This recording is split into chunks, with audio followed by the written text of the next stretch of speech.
kábíyèsí fúnra wọn àkàndá ni wọ́n jẹ́ o kí sàkàndá rí tuntun àwọn pé kò lápá kò lẹ́sẹ̀ o ẹni tó lọ nǹkan lè dá yìí. He was pragmatic in all his decisions and actions, and above all, he was honest. So, in other words, I would say it's an MPH: merit, meritocracy, pragmatism, and honesty. He was a man who had merit in everything he did. Those were his qualities. Obviously, is very, very intelligent. One of his attributes, not just acting on impulse. He will ask questions about whatever. Kábíyèsí wọ́n jẹ́ ẹni tí wọ́n máa ń fọkàn tányàn. Tó bá sì fọkàn tányàn, téèyàn bá ti disappoint wọn, wọ́n ó tẹ̀síwájú láti máa fọkàn tán. Ìyá mi a máa kí wọ́n máa kí wọ́n dáadáa, wọ́n á sì máa bá ìyá mi lọ ọjà. Ọ̀nà mi ìgbà ìní òfùfù ni wọ́n bá ìyá mi kiri ẹja. Owó yìí wọ́n ọmọ ẹlẹ́rìn ṣe wọ́n ń pera wọn pé wọ́n ò kára wọn pé àwọn jẹ́ nǹkan. Bàbá mi tó ti jẹ́ sáńgbà náà a máa kọjá lẹ́gbẹ̀ẹ́ bàbá mi ló máa pé ọmọ ẹlẹ́rìn wa ìyẹn bàbá tó bí èmi nínú àánú ọmọ pé àmọ́ bí ọ̀la ò ti rí. In fact, aláṣìírí mi mo dúpẹ́ because for the past how many years mo fẹ́ wọn 50-something years now mi ò dẹ̀ ní regrets. Lóòótọ́ àwọn olóyìnbó ní there's no road without a bend. A ní ups and downs wa but alhamdulillah Ọlọ́run kápá gbogbo ups and downs mi. Ọkọ mi jẹ́ nìkan tó jẹ́ pé kò lápọn. As a husband, ó wà understanding. As a father, àbíamọ ni. In fact, yẹn gan-an ó jẹ́ kémi gan-an kí n fún wọn ní total submission. Torí bàbá tí ò bá fẹ́ràn mọ́ kí ni wá ní àìmọye bàbá tó jẹ́ pé bẹ̀tọ̀ wọn ò rí bẹ́ẹ̀. Wọn ò fọmọ wọn ṣeré, wọn ò dẹ̀ fèmí náà ṣeré. In fact, ibi tá a wà yìí àdúpẹ́ lọ́dọ̀ mi. This incident happened when we had a clash with one of our neighbors. And His Excellency, Bukola Saraki, was the governor of Kwara State. Ó wá pé gbogbo yẹn pé kán wá òun fẹ́ dá sí ọ̀rọ̀ yẹn. Ẹlẹ́rìn ọ̀fẹ́ mi lé in his bold self and self-assuring. Ó ní tí mi bá rí escort, I won't attend to your call. I want the government house to do it. I have what Sinja. What would this governor do to an old battle of Peoniwa? I think on a bashele. That's like what pay 2 or 3 of us pay buying on liar. Attribute to Kenya, the head, to liar, only face the consequences. One okay. Commissioner of Police. The Commissioner of Police. I'm not saying anything. I'm just offering a little That time it was a war time. The Commissioner of Police had to go appeal to Baba in Erin-Ile. He followed them. And when he came, the whole thing changed. You know, Shema at Joko Sinu hall. Change okay, Larry. Shema when the state in Ibrahim. Erin-Ile Olusookun party to go state, state. Everybody was happy because of his intelligence and education. Because of his intelligence and education. Otherwise, all about me, I'm a Olusookun. Governor, he did not even bother. He didn't even blink. I just saw him coming to our father. I did not even know what they discussed. But after discussion, my father told me that Kabiyesi wanted to see me and my senior brother, which we went to him. And when we got to him, he said, Baba approaching that we people are looking for a job. I said, yes. He said, when are you coming? Tentatively, we just told him, if I could see the college, we mentioned that Tuesday, that following week Tuesday, he said, once we get to Ilorin, we should search for Maraba Garage. From Maraba Garage, we get bus going to, or pick, that time it was pick up, 404 pick up. There was nothing like these buses they are using that time. He said, by the time you get to Bashita, you just tell the driver his house, where he stays, and they will take us to the house. And exactly what he said. So we got there, he accommodated me and my brother, and he even got employment for us in January 1973, and I left that place in 1977. When we were with him, he never relented. He said, in Nigeria, without education, there's nothing you can become. Like at this level, you only be marking time. That it is ideal for us to further our education, and he tried. In fact, that time I was even looking for overseas admission, but there was nobody to sponsor. So when I came back, he said I should not relent, that I should put up. So there was nothing I could do. I was looking for an opportunity before I got admission into Kwara Tech. I've started when I secured overseas admission at Poland, War University in Poland. But I was about to round up my OND program. I said, why should I go and start something again? I decided to complete my OND. Immediately I graduated, I was given an appointment by Kwara State government, which I taught for a year at government medical school. It was just a year.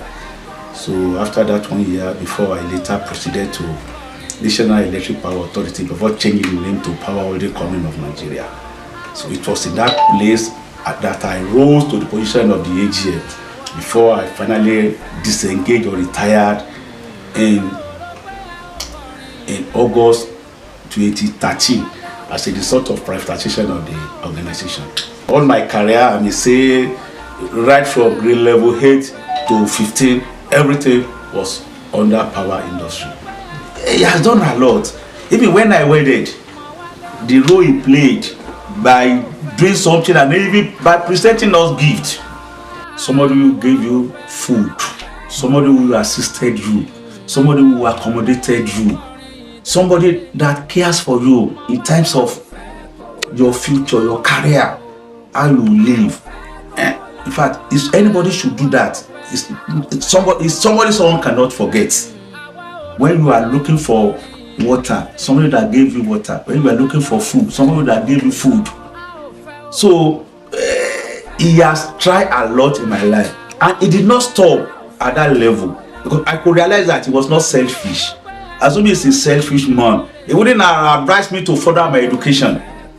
And after saying all this thing, I realized that some people have been there for 20-something years, 30-something years. That if I should remain 30 years in this place, I don't think I can go higher than senior supervisor. And that time, what is senior supervisor? So, but if you go to school, once you are there, once you graduated, in fact, they place you at higher level, and there is provision of moving higher. So, all those things, he led me through it, and that is not enough. Where we even work, he was a shift superintendent. What I mean by shift superintendent? In engineering company, in the night where you are running shift, somebody must take care of the shifts. So in case there is any problem, it is that fellow you will report to. And he was doing his job diligently. And that is not all. The other thing I studied about him, that even when he was civil supervisor that time, because he was supervisor when I left Sugar Factory. But my concern is that those that are heading the organization, like the chief accountant of the whole company, like the chief engineer, the factory manager, they normally come to his house. Not him going to his house, they normally come to his house. It was from that moment I realized that God has a plan, a program for this man. Because throughout my stay with him, if I'm not mistaken, we stayed in his house for 5 or 6 months or thereabout. He never offended us, me and my brother. He did everything accordingly. The normal advice he used to give, he will give. So with him, honestly, in loving to humanity, he possessed it. That's why God compensated him for what he has done. Governor of Kwara State, one of them in the recent past, he called me. He was asking, she ọmọbìnrin náà lọ́ba yẹn ni àbí wọ́n gbé wá láti rẹ̀. Your Excellency ni mo kàn máa ń gbọ́ bá wá láti rẹ̀ kó wá jọba sí ìlú mi kí wọ́n dẹ̀ dákẹ́. Ìgbà yẹn it was just about 20 years. It was about 20 years on the throne.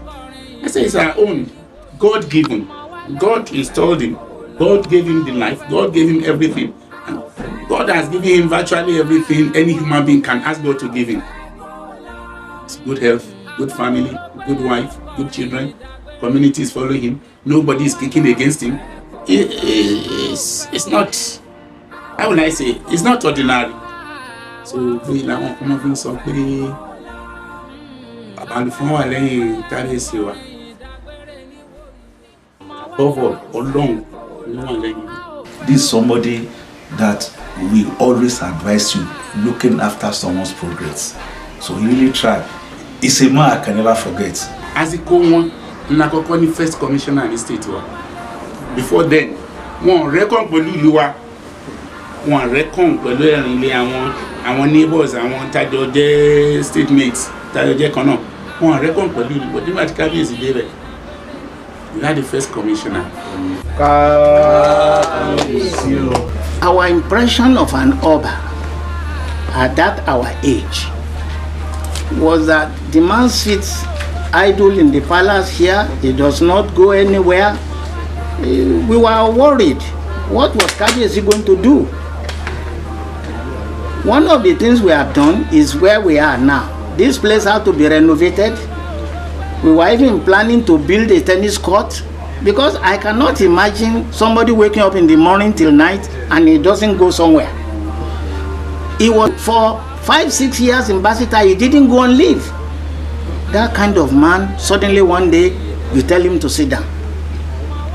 And that's how now we are seeing that scientifically, you age more when you are sedentary than when you are actively walking about. Kabiyesi was trying. He will go for some walks, but because you know, Kabiyesi cannot just go anywhere in the night or during the day to say he goes for a walk. The whole town will start following him. He becomes a parade. So that is the nature of the job. Bàbá dáa níwà púpọ̀, bàbá sọmọlúwàbí kó tó lórí oyè. Ìgbà tí wọ́n wá dé orí oyè tán, ọmọlúwàbí náà tó wá pọ̀ sí. Àmójútó ọ̀rẹ́, àmójútó ara, àmójútó ẹbí, àmójútó ìlú. Ìgbà tí wọ́n ti jọba, ìlú dùn, ìlú fẹ̀, ìlú gbòòrò sí dáadáa.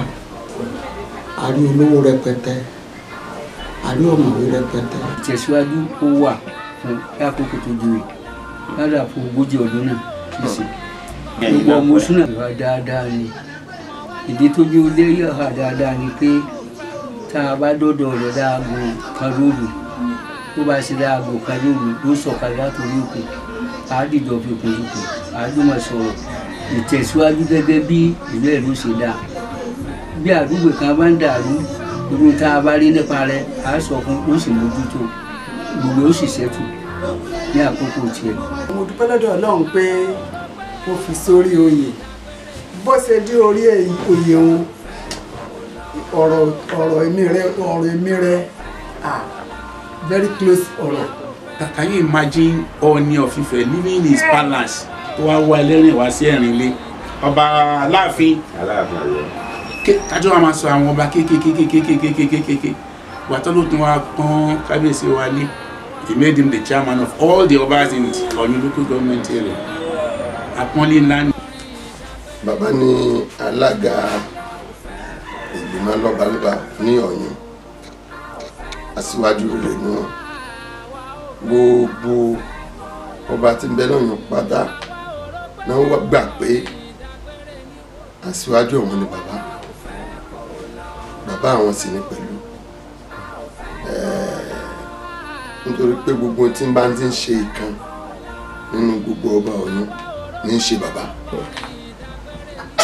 ẹni àátẹ̀lé ni bàbá ẹni tí máa fúnni nímọ̀ràn ni bàbá gbogbo ìgbà tí èèyàn bá ní ìyọnu kan àbó mi ní àdúgbò rẹ̀ tí ọba ti dọ́dọ̀ bá tọ́ sàlẹ̀ fún bàbá tí ń ṣe bàbá ó là ọ lọ́yẹ̀ gbogbo ìgbà tí nǹkan bá sì ti bá ọ bàbá ó gbéra wọ́n wàá bá ẹ gbogbo ọba tí bá wò ṣe pé tí mo gbọ́ ní báyìí láṣẹ bí bàbá ṣe ń kó wa jẹ̀nu pẹ̀lú ọgbọ́n àti òye àti ìtọ́sọ́nà. He is so accommodating. He welcomes everybody to the palace. Baba is a very humane monarch. In fact, he's your quintessential monarch. He's the one you'll be very proud to have as a monarch. And he's a monarch like no other. In the sense that many monarchs all over will be difficult to approach. But Baba is somebody you don't need to have an appointment with before you see him. He's always welcoming people. And whatever your affairs you have with him, whatever issues you have, just walk into him. He's always welcoming you. And he's always having a listening ears and always ready to provide useful advice. He's a very good unifying factor in the community, and God has used him to bless our community.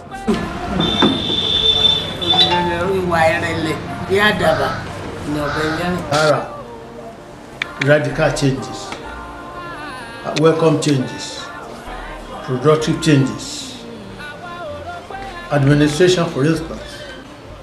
Erin is one of the important natural rulers in Oyo. I'm talking of the old Oyo, including Ofa. And Erin-Ile, of which Erin is the headquarters, the next largest town in that area. He started as a second-class Oba, and it was the pleasure of God, the grace of God, the mercy of God that got him upgraded from second class to first class. In the realm of education, Erin-Ile has made giant strides. It is in this time that have a lot of secondary schools established in the place, and a number of graduates, doctors, professors emerged from the educated population of the community. Besides, it is in its time that we have advanced from secondary education to tertiary education. That is with the establishment of J College of Education, which was started in this time, completed in this time, operating in this time. It is our hope that granting more favor by God, granting greater life by God, university will be established in his town, in Erin-Ile, during his reign, if that were the will of God. By 81, how many houses do we have at Okeodo? Very few. Today, it has extended even to almost Ilaudo. None towards Olowe. It was during the time that area developed. That Olowe side, the college side, there was no building there before his arrival. Today, we have the buildings left and there. This area, there was no, even this building was not there as at that time, because I started this building in 82. Then towards this other side, there were no buildings. Then Live area, there were no buildings. We have buildings. There were no buildings towards a railway station. We now have the building. To God be the glory. The town has expanded beyond imagination. And there was no single road that was started except the main road. But today we have most of our roads started. To God be the glory. Those of you who have been home on a continuous basis will have seen how much he took part in doing everything possible to help the town. And I think that is what is going, on for him. And I'm very, very happy. Very, very, very happy. I just pray that the people of the town his subjects will reckon with everything I'm saying and give him all the support he needs to improve the well-being of everybody in him. He is the right man for the job. He has my 100% support. 40 years on the throne. I pray. I'm a prayerist. I want him to spend another 40. Too much a half time. He should spend another 40 years. It's very possible. It's very, very possible. Until I'm to 130 years. And it's only in bed read. Papa is 80 and he's still agile. I know so many women. They are falling head over head for him. I know as I was following him. Papa was still learning. I'm not going to attend to. Officially, privately, personally, and like I told you, he was entering everywhere. There's no more to say than to give thanks to Allah. Baba living this far, we give glory to Allah Almighty. Baba has been there for 40 years with a lot of achievements. Some don't see it as an achievement, but we that know them know it's an achievement. We thank God for his life. Baba has been good to all. Know how Noah in a community. You will see those who will envy Baba and will say Baba is this and that. But we that are close to Baba, we know all the effort Baba has been playing to all the subjects of it. Baba wish all Erin, all of you, wish them. Mo ń ṣàdúrà ní bàbá wa. Ó máa ń gbàdúrà lọ́wọ́ àwọn oníṣòwò tó pọ̀. Ó máa ń gbàdúrà lọ́wọ́ Christian tó pọ̀. Àti Christian àti Mùsùlùmí, bàbá ṣe wá ní ẹyọ kan ṣoṣo.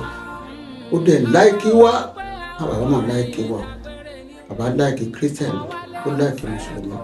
Ó tún láìkí àwọn ẹlẹ́sìn àbáláyé yẹn. Ó máa ń pè wọ́n dá sọ́rọ̀.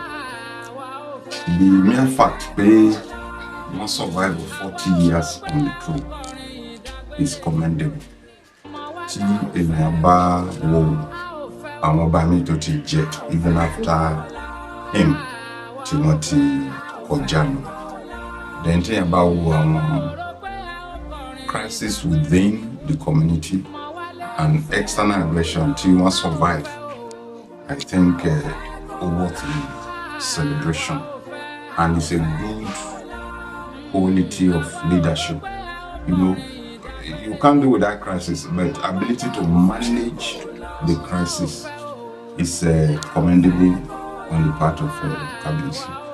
A dúpẹ́ ní ọ̀dọ̀ Ọlọ́run tí a bá wò dáadáa ká jọ pé ìwà bàbá bí ìwà Ànábì ni sallallahu alaihi wasallam.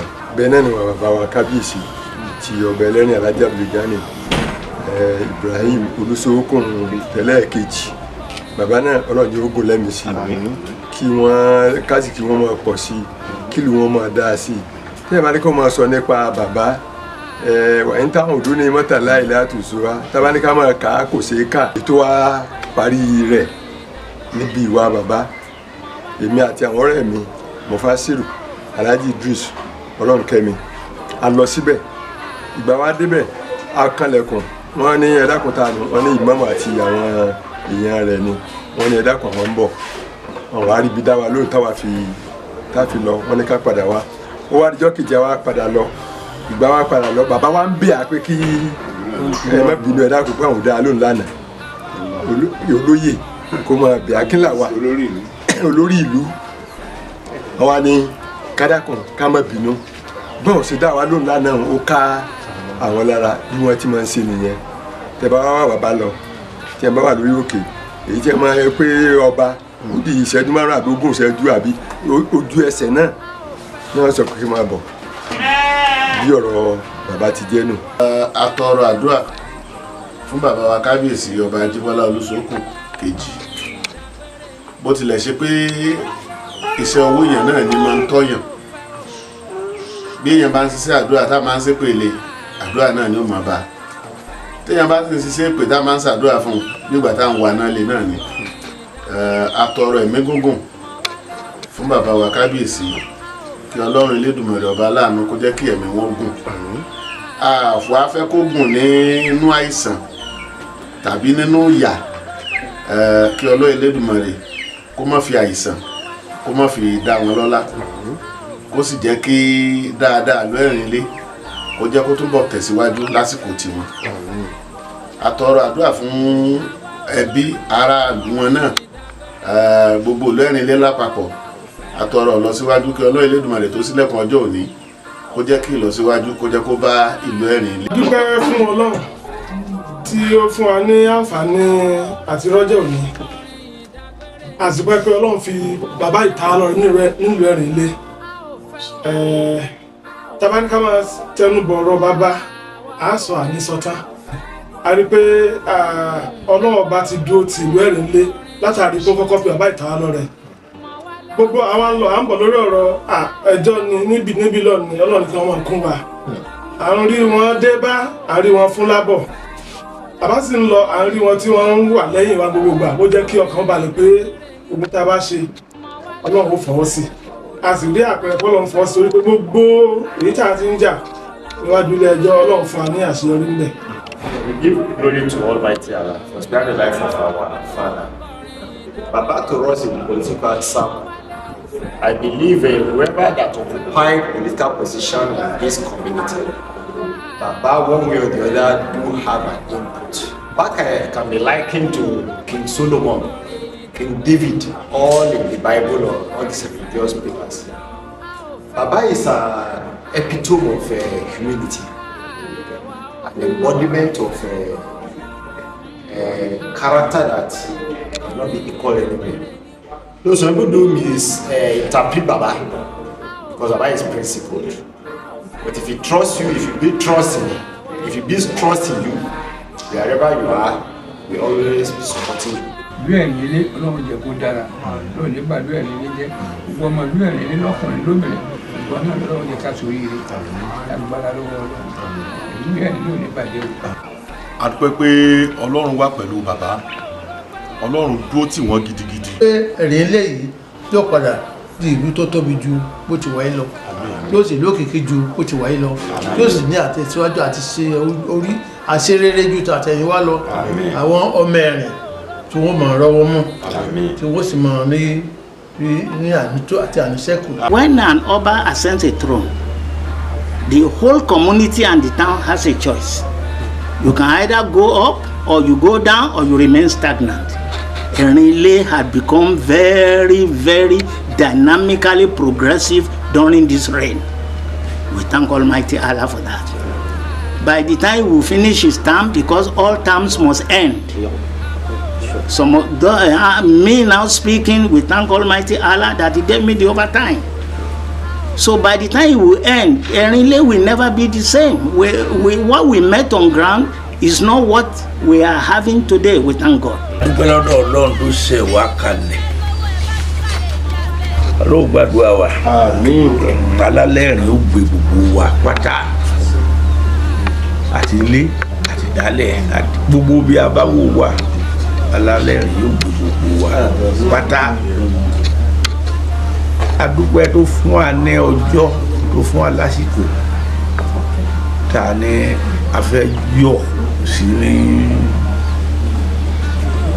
lójú ẹ̀lú gbogbo tó ti ṣe fún wa láàrin ogójì ọdún yìí kó dákun kó jẹ́ apẹ́ ká tó kágùn lẹ́mìí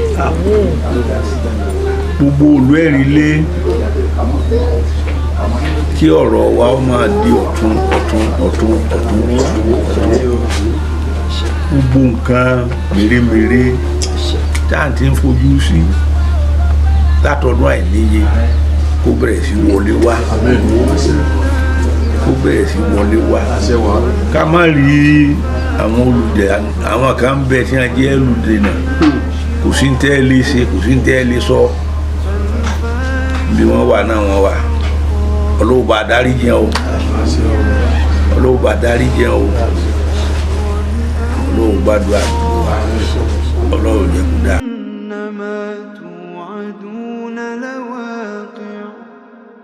فإذا النجوم طمست وإذا السماء فرجت وإذا الجبال نسفت وإذا الرسل أقتت لأي يوم أجلت ليوم الفصل وما أدراك